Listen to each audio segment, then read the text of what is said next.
Hello, everyone. It is Thursday, July 15th. Welcome to another episode of Together San Diego. I'm your host, Luis Cruz, Community Relations Director for the San Diego Union-Tribune. Joining me this morning are Jessica Frank, Program Director at the San Diego Diplomacy Council, and Madelyn Leach, Program Intern at the San Diego Diplomacy Council. Thank you both so much for joining me this morning. Yeah, thank you for having us, Luis. Oh, it's my pleasure. Jessica, let's start with you. Can you tell us a little bit about the San Diego Diplomacy Council and also tell me about the Global Leadership Youth Program? Sure. Well, the San Diego Diplomacy Council is a nonprofit organization that brings international leaders to our region to explore and discuss common challenges, learn business best practices, share ideas, and overall promote peace and security. We're one of more than 90 organizations nationally designated by the U.S. Department of State to deliver programs and services for international leaders visiting America. I'll give just a brief example because I think that it'll help explain our work. A few weeks before the synagogue shooting in Poway, a representative from Düsseldorf, Germany, came to San Diego through one of our programs to learn how our region is addressing the threat of hate crimes. And then in turn, San Diego members of what's called the Strong Cities Network went to Germany to learn about responding to violent extremism there. So these are the types of kind of programs and relationships the Diplomacy Council helps build. These visitors learn from us, we learn from them, and we're all better off for it. And then in regard to the Global Leadership Youth Program, the Global Leadership Youth Program is a program for teens who are potentially interested in diplomacy and international affairs. If they love to travel, learn about other cultures, or want to explore international careers, this is a great introduction to diplomacy and international affairs. The program is for entering 8th through 12th graders in the US and abroad, and it's now running online weekday mornings from 9 to 11:45 a.m. Pacific time. It is organized into week-long modules that focus on a topic that is especially important and timely in our world today. This summer, we're offering 5 week-long modules with 3 remaining of those 5. We're going to be looking at climate action next week. Then that will be followed by borders and immigration, the final week in July. And then the 5th module will be focused on design thinking for social and global innovation. And that's the first week in August. Okay. Yeah. Yeah, okay. Well, I do want to circle back and get a little bit more into the different themes of the project, but we want to hear from you as well. Maddie, you participated in last year's Global Leadership Youth Program. What was that like? Yes, so entering this program last year as a participant, I didn't know much about diplomacy or international relations. It's not, a class you have in school or anything like that. But I saw the topics of the modules and I knew that I was interested in those things. So I decided to sign up, especially since last summer, it was COVID, I didn't have tons to do. And I was excited to put my energy towards something productive and towards learning something new. And I had an amazing time learning about what diplomacy is like, meeting new people across San Diego and even a few from across the world. And it was really an amazing experience that taught me a lot about international relations and how important diplomacy is in our world and allowed me to learn a lot more about topics that I'm passionate about. It was just an amazing way to channel my energy last summer, and it ended up teaching me a lot as I am now a program intern with the San Diego Diplomacy Council, and I will be an international relations major in college next fall. That's awesome. Where are you going to go to school? Tufts University. It's in Boston, for anyone who doesn't know. All right. Well, good for you. We have a short video clip from last year's program. Let's take a look, and then we'll come back and continue the conversation. Beyond the next round of negotiations, it is important that the U.S. educational system, with the support of the government, produce a new generation of experts in nuclear, Russian, and Chinese affairs. That's you guys, okay? So we're counting on you.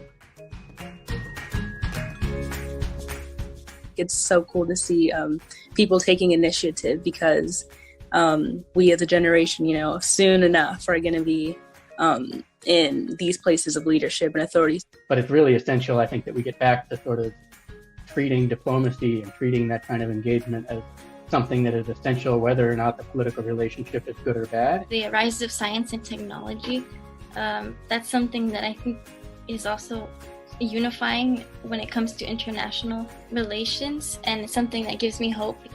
I am so excited for your generation to come and be leaders. Yeah, sounds like a great program. Lots of good experience there. Jessica, how many students do you expect to have this year? And again, talk a little bit about this year's themes. Yeah, so I'll just first say that last summer we had over 70 students participate in the program. We also ran a after-school iteration of the program last fall and winter. And between the two, we had nearly 150 students who attended and participated across 20 high schools in the San Diego region. And so we expect similar numbers this year. We cap the cohort sizes at 35 to really allow for an intimate and kind of close-knit experience for the students.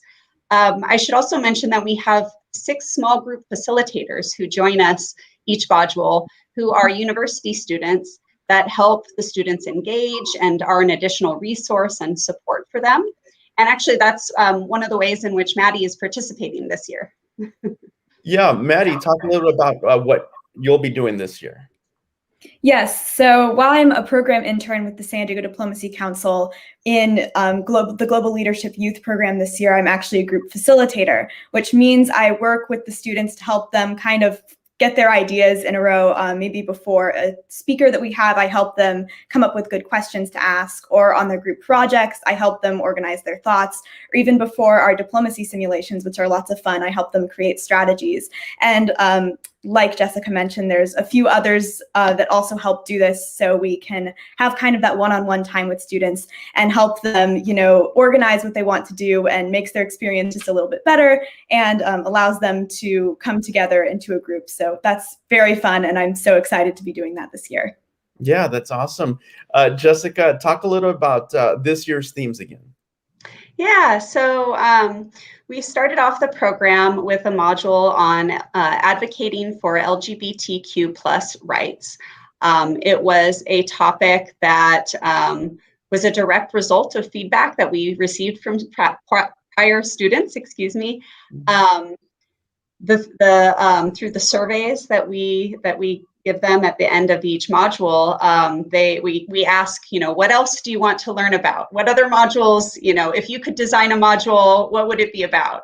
And so that was a direct result of that feedback.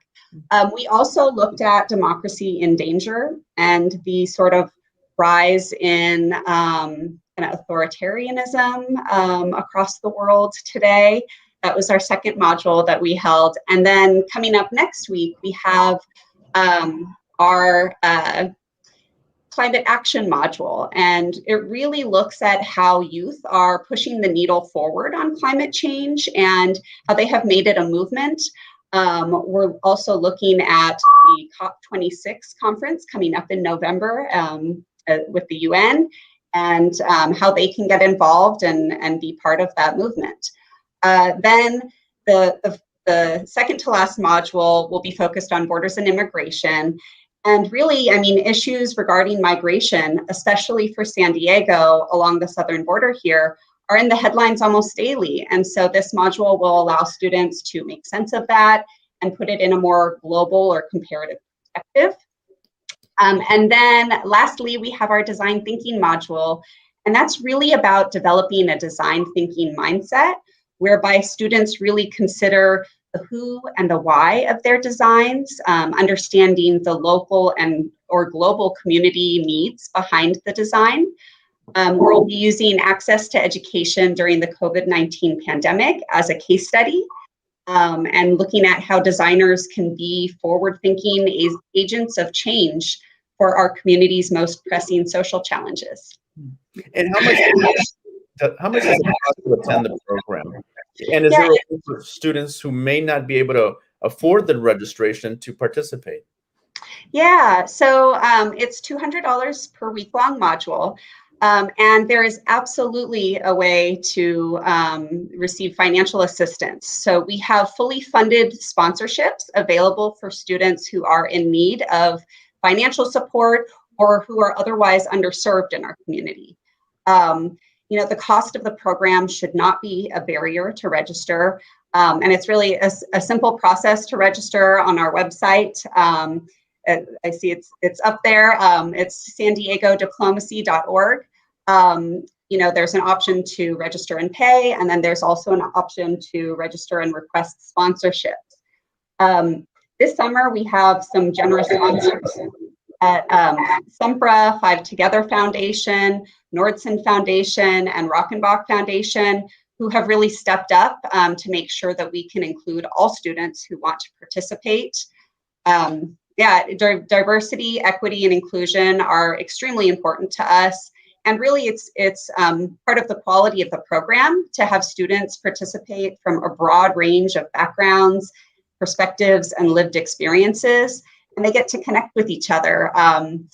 We're very aware that we're helping to build the next generation of global leaders and diplomats, and they should be diverse. Yeah, and so last year was primarily, I guess, online, right? How about this year? Will it continue to be online? Are there any in-person events planned or any diplomats that are planning to visit in the near future?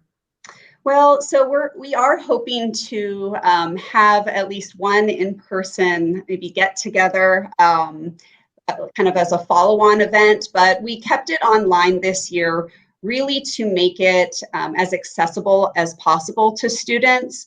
The guest speakers that that participate in the program and interact with students, we wouldn't be able to include nearly as many, and certainly not as many international speakers if it weren't an online program. However, we are in the future looking to make it possibly a hybrid program. So there are components like the diplomacy simulation, where it's just more conducive to running that online, but then still having other components, running that in person, and then having the other components be online and more accessible. Well, here's a question for the two of you. Why is diplomacy more important in today's world? Yeah, so diplomacy is about relationships. It's about developing understanding, finding where interests align, where common ground exists, learning from one another, and working through differences in a peaceful and productive manner. And we like to stress that it's not just for international leaders, but for everyday people, citizen diplomats, we like to say. Citizens can accomplish things that sometimes government cannot. We can challenge stereotypes, quash misperceptions, and build bridges with our international friends towards global understanding and peace. We can sometimes make inroads where formal diplomatic relations are not an option. So it's more important than ever in our interconnected and global world. And I think the COVID-19 pandemic is a great example of that, where collaboration and understanding and coordination on these issues are of paramount importance. Sure. I would love to on that and just say that what Jessica was saying about diplomacy being integral to our daily lives and not just things like the United Nations or diplomatic simulations between different nations that we encounter in the Global Leadership Youth Program. Working with the students that you find in that program from schools that you might not have worked with before. I met a lot of new people, or even asking questions from guest speakers that you've never met before. They really teach you a lot of those diplomatic skills that you need in your daily life, whether that's resolving a conflict between friends, working on a group project in school, even things like interviews for college all require a little bit of diplomacy. And this program really does teach you those little diplomatic skills that help in your daily life. Mm-hmm.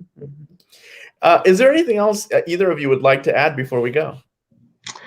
I would just encourage people to get involved in the San Diego Diplomacy Council. Students, sign up for the program, come and join us. We still have 3 modules to go. And I would add it's really a great credential to include on a college application. Each week, students earn a digital badge and a certificate of excellence in global leadership. So it's of great benefit. So come join us. And I would also like to encourage, sort of from a student perspective, any students who either you're not doing anything this summer, you might not know what you want to major in college, or any of these modules seem like something that might interest you, please apply. I promise you it's worth it. I had such a great time, and it really helped me, see lots of more options on what to do in my life, meet a lot of new people that I wouldn't have met otherwise. It's just so worth it, and I really encourage you to apply. Yeah, you're a great spokesperson for the program. Like I said, it sounds like, Jessica, you're doing some great work. We'd actually like to offer all of your students a free 1-year digital subscription to the San Diego Union-Tribune, so they can stay up to date on what's going on around the world around them. So I'll go ahead and email you the information after we get through with this. But like I said, San Diego Diplomacy Council sounds like you're doing some great work there. Thank you. That's fantastic. We're very thrilled. Awesome. It was a pleasure meeting you both. Thank you, Jessica Frank, Program Director, and Madelyn Leach, Program Intern at the San Diego Diplomacy Council. And we want to thank everyone at home for watching. Have a great day, everybody. There is still this lack of understanding that LGBTQ Americans are still not equal citizens in this country. We still don't have equal protection. My name is Fernando Lopez. I use they, them, their pronouns, and I'm the Executive Director of San Diego Pride. We have a diversity of programs that really find different unique ways to center and uplift our community, create visibility, and advocate for our right to exist and be treated equally under the law. Every day that we can create visibility, showcase the lives and stories of our community members is important. The Union-Tribune has been exceptional in the last year in telling the truth about our community, in showcasing our real lived experiences, and I couldn't value that more. And I see the UT telling the authentic stories of our community in ways that I never have before. And that gives me hope and tells me why folks can subscribe to the Union-Tribune. I'm passionate about social justice, and I know we're resilient, and I know we're going to make it through, and the road ahead is just that much brighter than what we've been through.